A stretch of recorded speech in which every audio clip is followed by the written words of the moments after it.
মাস্তানি করে ছোট লোকে, বিনয়ী হয় বড় লোকে। টাকা পয়সা দিয়ে মানুষ বড় লোক হয় না, বড় লোক হয় আচার আচরণের কাজ কাম দিয়ে।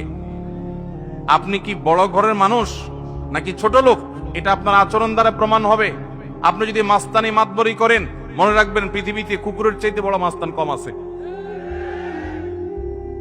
কুকুর দেখবেন আপনার মতো দু চারজন বন্ধু লাগে না, একা একাই হুদাই চিল্লায় দেখবেন, ঠিক না ঠিক? আপনার ঠেলার চোটে রিক্সাওয়ালা টিকতে পারে না, গরিব মানুষ টিকতে পারেন না, অসহায় মানুষ টিকতে পারেন না। গায়ের জোরে একটু দুর্বল হয়েছে বেচারা, চুন থেকে নুন খসছে, ডেকে এনে থাপ্পড় দিয়ে বসেন, ঘুষি দিয়া বসেন, গালি দিয়া বসেন। কিয়ামতের ময়দানে এই লোক, আল্লাহর শপথ করে বলি, এই লোক হাজির হয়ে যাবে এবং আপনার এই অপব্যবহার, আপনার এই দুরাচরণের জবাব সেদিন দিতে হবে, বিচার সেদিন হবে।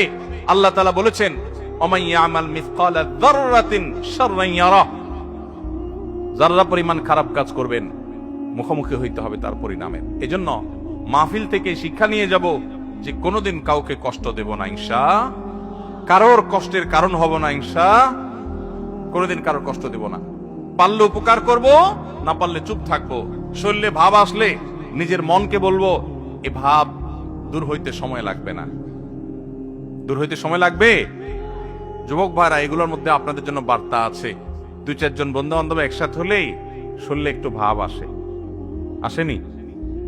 5-6 জন বন্ধু বান্ধব নিয়ে যখন মার্কেটে যান, বাজারে যান, রাস্তা দিয়ে চলাফেরা করেন, কলেজ থেকে আসেন, তখন শরীরে একটা ভাব আসে, আসে। এই ভাবের চোটে তখন ধরাকে সরা মনে করে অনেকে।